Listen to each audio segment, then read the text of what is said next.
So there's something intimate. There's an exchange between Mahaprabhu and Morai Gupta, an embracing alingana, and then praising, speaking about the firm faith, nishta, in faith in devotional service, faith in bhakti, as the devotees heard. So Chaitanya Mahaprabhu he's got an audience, the assembled devotees, and then he says that, text 138, previously I induced Morai Gupta again and again to be allured by Lord Krishna. I said to him, my dear Gupta, Lord Sri Krishna Vrajendra Kumara is the supreme sweetness.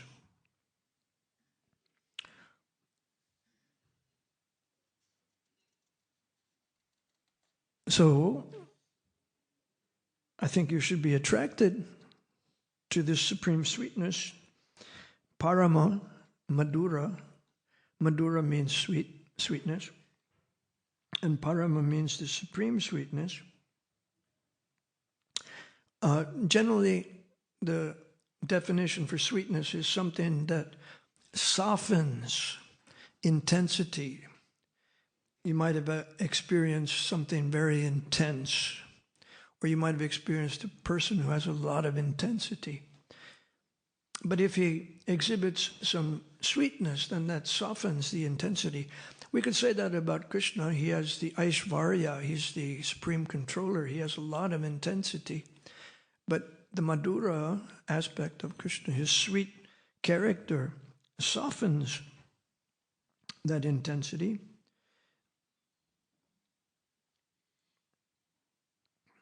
And sweetness is also something that helps us grow. It nourishes us. When the mother is very sweet to the children, then they feel, oh, mother's really great. She's helping us learn about the world, helping us grow up. So Chaitanya Mahaprabhu says in the section that we're reading today, in another verse, he mentions Madhura again, the sweetness of Krishna's character. He has a pleasing character. So, Morai Gupta, what do you think? Are you attracted to Krishna? Vrindavan Dham is made of touchstones, transcendental touchstones. So in other words, the whole surface of Vrindavan Dham is the source of all valuable jewels. Jewels are really costly. If you go to a jewelry shop and see how much you have to pay to get a small gem. But in Vrindavan, these gems are all over the ground, and people are walking on them.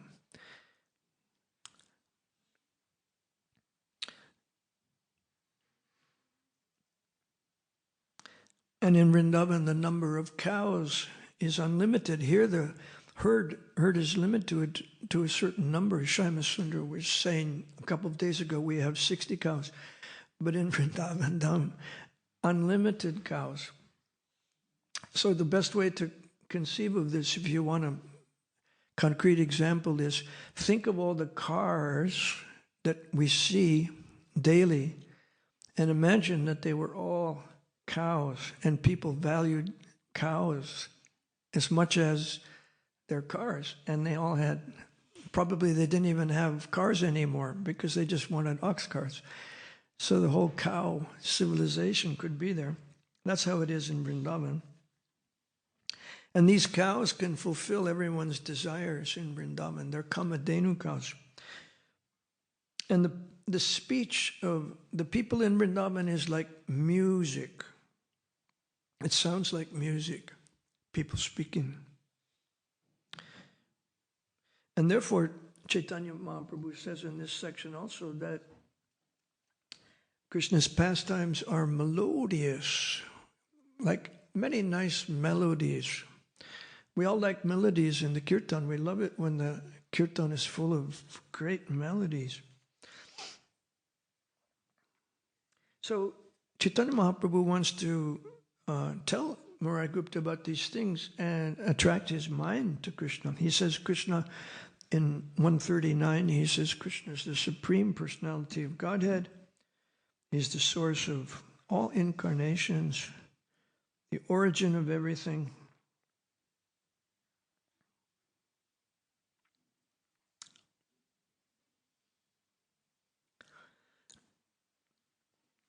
Prabhupada in the Bhagavad Gita, in a purport, in chapter 7, text 19, he explains how Krishna is the source of everything. He mentions there in the verse that he's the father, the grandfather of the universe.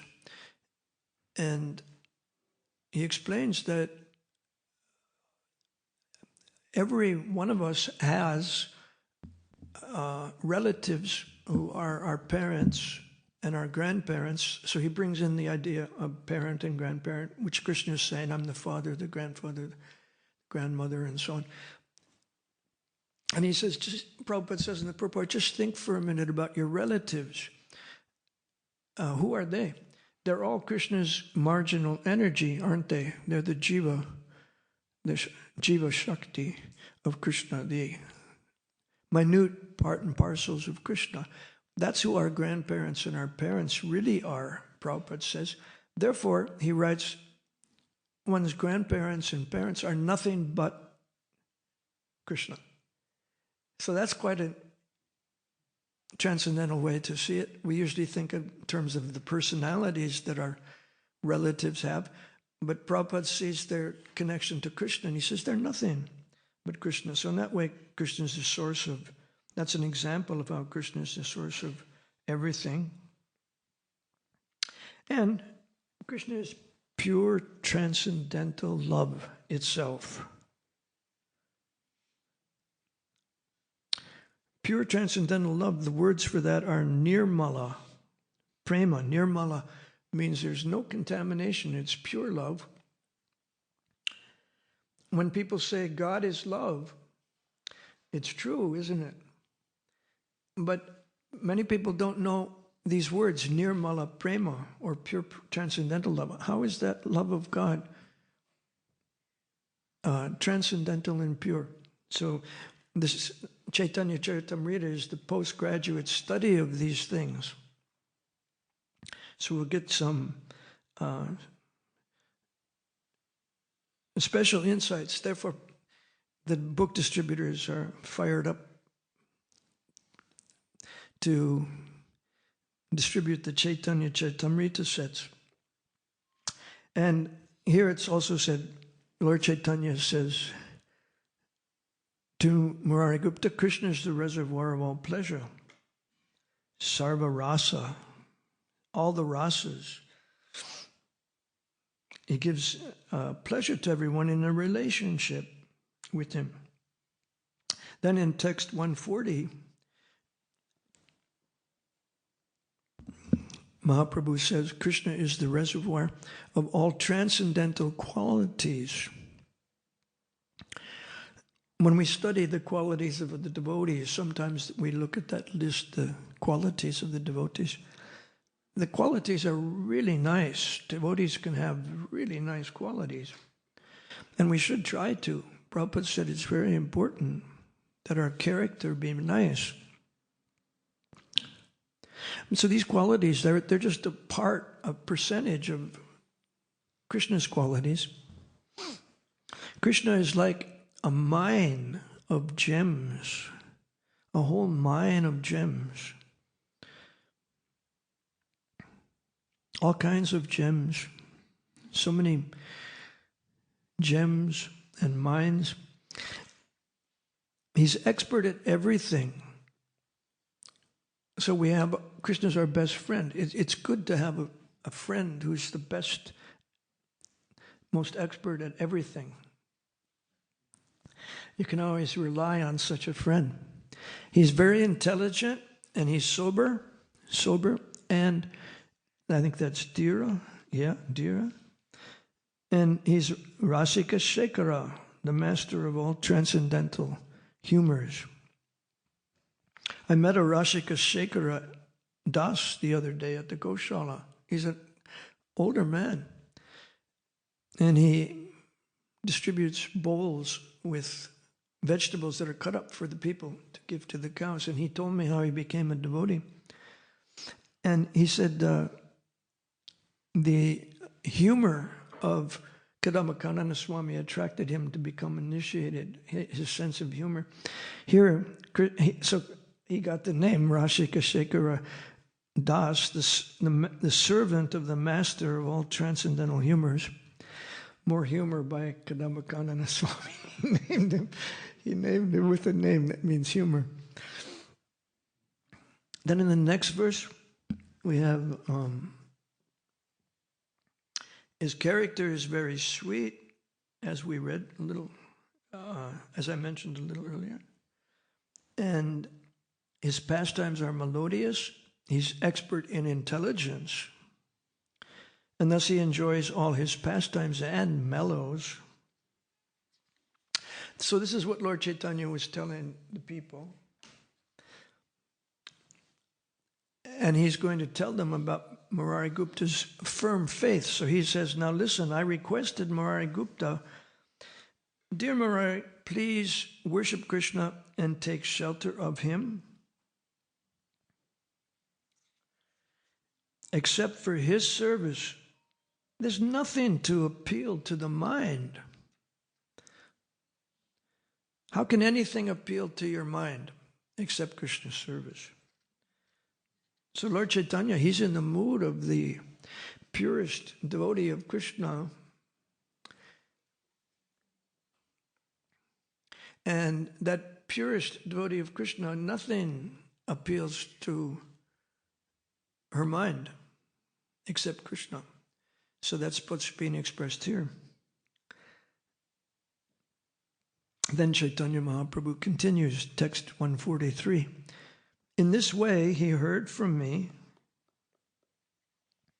and again, more than once, and by my influence, his mind was a little converted. What happened then? Murari Gupta replied, I am your servant and your order carrier. I have no independent existence. So he accepted the idea that Chaitanya Mahaprabhu suggested. After this, Murari Gupta went home and spent the whole night thinking how he would have to give up the association of Raghunath, Lord Ramachandra. And thus he was overwhelmed. Murari Gupta then began to pray at the lotus feet of Lord Ramachandra. He prayed that death would come to him that night, because it was not possible for him to give up the service of the lotus feet of Raghunath. Thus Murari Gupta cried the whole night.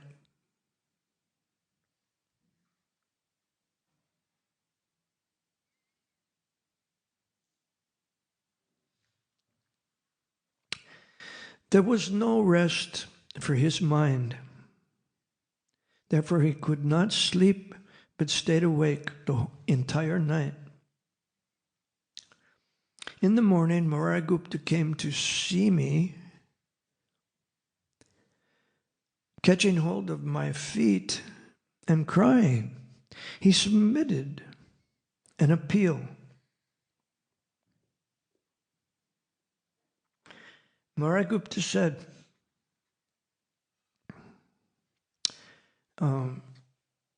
I've sold my head.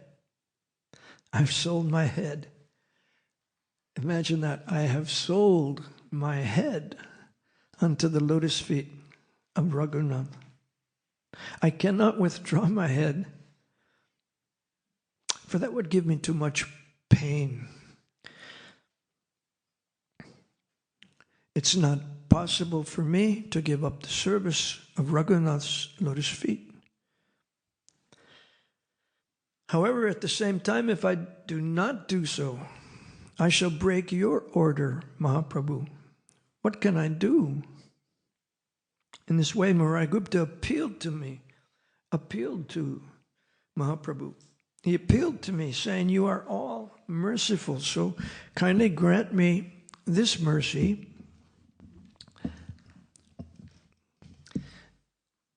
What mercy does he want?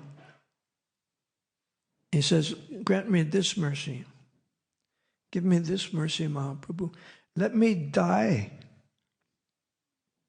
before you so that all my doubts will be finished. He was ready to give up his life to end the pain and the doubt. And doubt, of course, is the opposite of firm faith. And Chaitanya Mahaprabhu is praising him as having nishta, firm faith. So what's going to happen next? Chaitanya Mahaprabhu said, hearing this, I became very happy. I then raised Maharaj Gupta and embraced him. I said to him, all glories to you, Maharaj Gupta. Your method of worship is firmly fixed, so much so that even upon my request, your mind did not turn.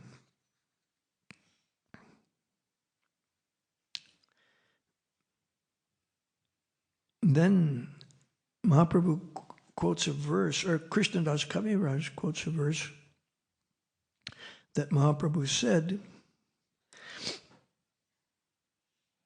and that verse is given in the purport in transliteration. Here the translation is given as text 154.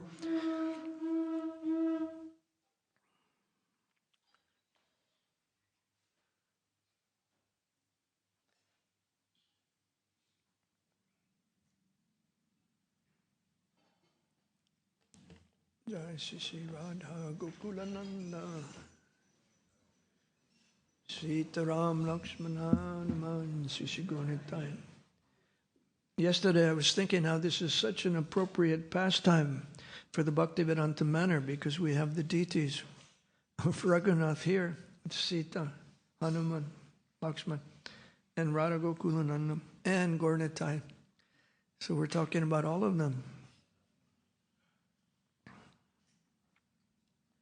So Chaitanya Mahaprabhu says the servitor must have love and affection for the lotus feet of the Lord, exactly like this, exactly like you have, even if the Lord wants separation.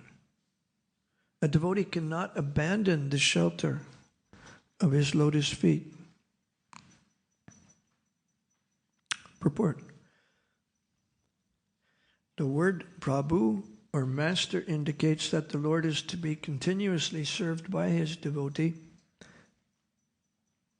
The original Prabhu is the Lord, Sri Krishna. Nonetheless, there are many devotees attached to Lord Ramachandra, and Murari Gupta is a vivid example of such unalloyed devotion.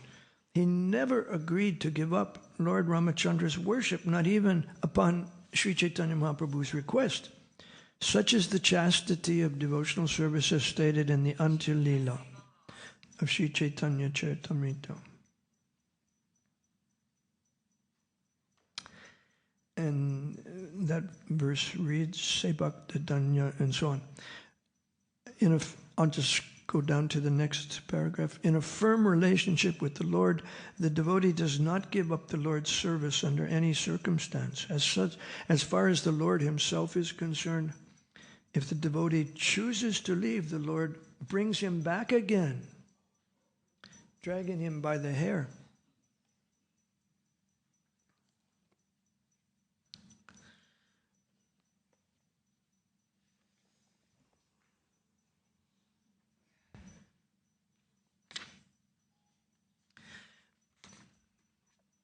There's a very, very similar pastime described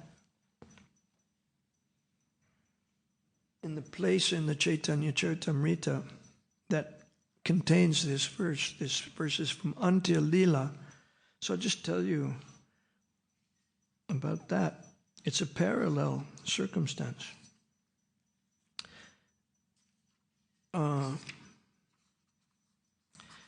Mahaprabhu was describing to Sanatana Goswami,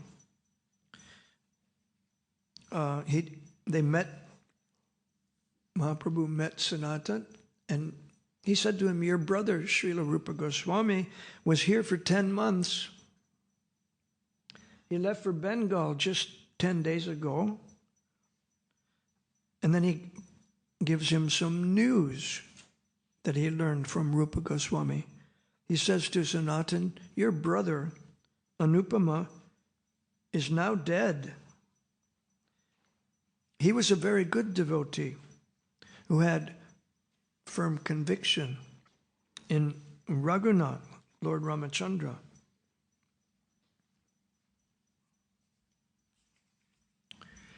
And skip to text 30. From the very beginning of his childhood, Sanatana Goswami says about his brother, my younger brother Anupama was a great devotee of Raghunath, and he worshipped him with great determination. He always chanted the holy name of Raghunath and meditated upon him. He continuously heard about the activities of the Lord from the Ramayana and chanted about them. He also heard Srimad Bhagavatam, and he heard talks about Lord Krishna with us, Sanatana Goswami says, and both Rupa and I examined Vallabha. Dear Vallabha, we said, please hear from us. Krishna is supremely attractive. His beauty, sweetness, and pastimes of love are without limit. Engage yourself in the devotional service of Krishna with the two of us. We three brothers shall stay together and enjoy discussing Krishna's pastimes. In this way, we spoke to him again and again. Does it sound like anyone you've heard about before? Lord Chaitanya is saying the same thing to Murari Gupta. Because of this persuasion and his respect for us, his mind turned somewhat toward our instructions. Vallabha replied, my dear brothers, how can I disobey your orders? Initiate me into the Krishna mantra so that I may perform devotional service to Lord Krishna. After saying this, that night he began to think, oh, how shall I give up the lotus feet of Lord Raghunath? He stayed up all night and cried. I mean, we could, switch books and same thing. In the morning he came to us and he submitted the plea, I have sold my head at the lotus feet of Lord Ramachandra. I cannot take it away, it would be too painful. It's impossible for me to give up the lotus feet of Ranganath. My heart breaks whenever I think of giving up his lotus feet. So Sanatana Goswami says, upon hearing this, Rupa and I each embraced him and encouraged him by saying, you're a great saintly devotee, for your determination in devotional service is fixed. In this way we praised him.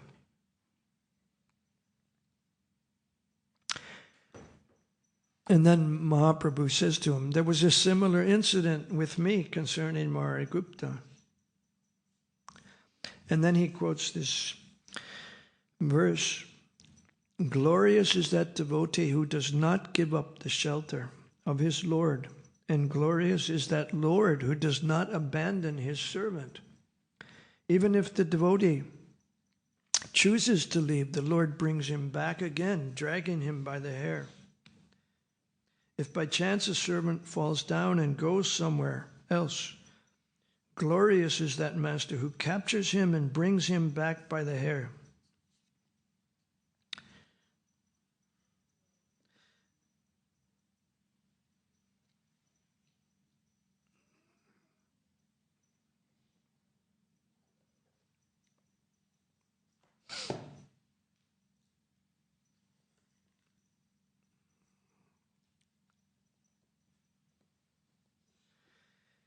So it's time for us to stop, almost.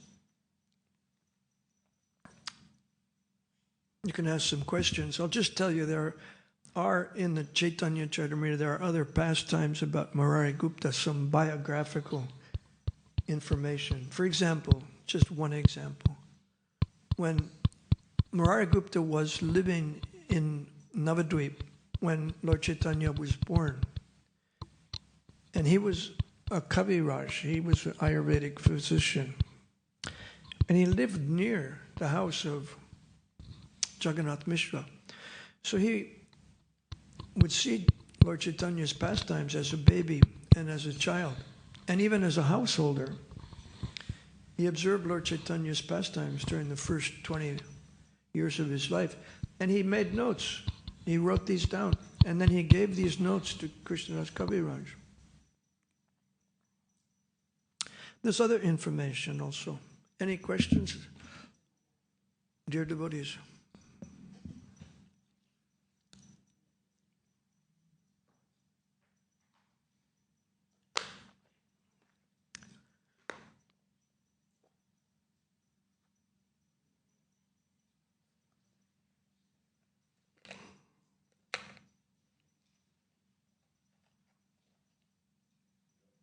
Hare Krishna.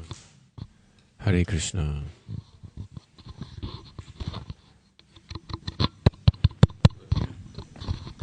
Thank you for your... The microphone. We're waiting for the microphone to warm up. Hare Krishna. Thank you. Just I want to get your thoughts on something that's quite interesting. His attraction is for Lord Ram, and yet isn't one of the books about Lord Chaitanya written by Murari Gupta? Isn't it he one of our sources of... I think there's some diary, the diary of Murari Gupta. It's one of the sources that we use. I mentioned that, that yeah. He kept a diary of Chaitanya's pastimes. So it's kind of interesting that the Chaitanya Leela, which is considered in terms of rasa to be so much more, it's interesting that the rasa in Chaitanya Leela is considered to be much higher. The person who's writing it is someone who's Ram Bhakta. So I think it's kind of interesting. So you're observing that he was a Ram Bhakta, but he wrote down the pastimes he witnessed.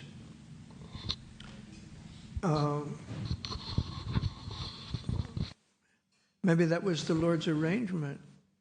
Maybe he wasn't thinking, I'm the doer, I'm the Ram Bhakta, how can I concentrate on Chaitanya? Maybe that was an arrangement. I think sometimes that when we, in Srila Prabhupada's activities, he was sometimes accompanied by a servant who was very good at recording what was happening day by day, and then this servant later, after Prabhupada left the world, could produce many diaries telling us what happened day to day in his travels.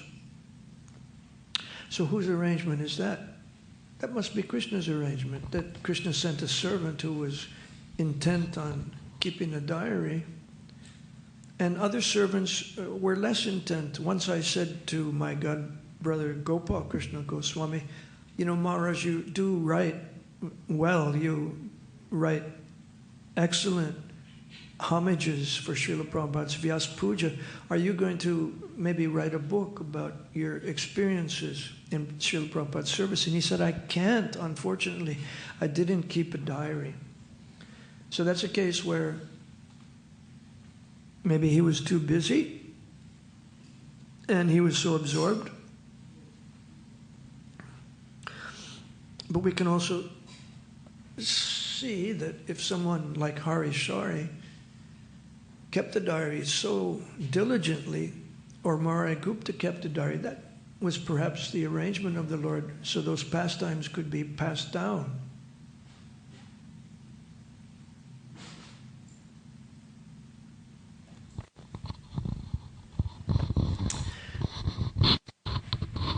Hare Krishna. So you see here, Murari Gupta was extremely attached to Lord Ramachandra. How can we develop a similar attachment for Krishna? Well, in my case, I can't say because I'm like charcoal. Prabhupada said if you scrub charcoal, it never becomes clean. So I have no idea. I'm sorry. No, Prabhupada, you are... What? If you compress it, it turns into a diamond. I'm sorry, I'm becoming hard of hearing. Speak clearly. If you compress it, it turns into a diamond. Compress? Compress Compress what? charcoal, coal. Yeah? It turns into a diamond, doesn't Oh, it? thank you.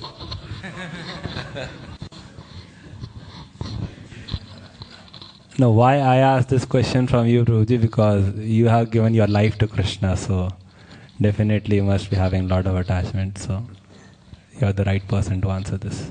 I'm glad I couldn't hear you. What did you say?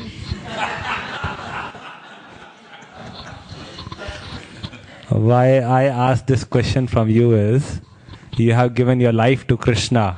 No. So, I'm a young man. I don't know. I have a picture here if you want to see it of me applying sandalwood paste to Prabhupada's forehead. You can come and look afterwards.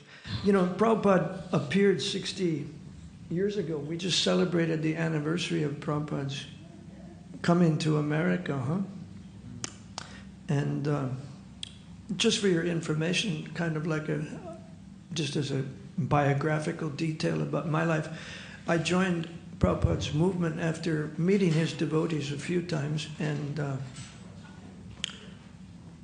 I joined in 1974 in January. So I was counting the number of years. Prabhupada came in 65, so 8 years passed, a little more than 8 years before I actually joined his movement. But you know what happened on the first weekend that I joined ISKCON? I had in my mind I would join the ashram for 6 months. You know, they have this program, Be a Monk, so it's sort of like that. I'll try it for 6 months. So I went to San Francisco by bus across America. And the day I arrived, the temple commander, who was a Cuban of all things, he said, hey, you know what you can do tomorrow? I said, what? He said, 2 members of our congregation are driving their car down to Los Angeles. You can go with them. He said, it takes all day to drive to Los Angeles. You'll get there in the evening. I said, well, what's going on? He said, Srila Prabhupada's there. And you can listen to his lecture on Sunday morning. I go, whoa, Krishna is reciprocating with me, man. You know, I thought, Krishna's reciprocating with me. He arranged it. I could have the darshan and hear Prabhupada on my first weekend in ISKCON.